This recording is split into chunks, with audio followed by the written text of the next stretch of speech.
If you experience discomfort or a sting in your teeth when you eat or drink certain foods, you might be suffering from tooth sensitivity.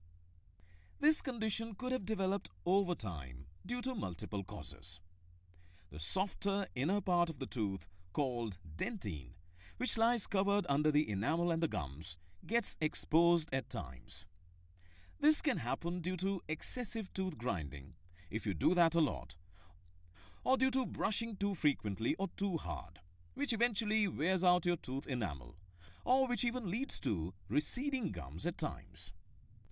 Since the dentine has thousands of microscopic channels running through it towards the center of the tooth, exposure to external triggers like cold drink, ice cream, acidic foods, or even lifestyle changes stimulates the nerves inside the tooth, resulting in the characteristic short, sharp sensation of tooth sensitivity. If you do have such a condition, you should consult your dentist for advice.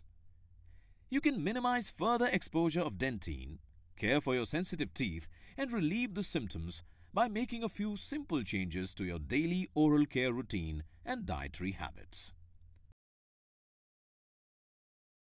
Sensodyne.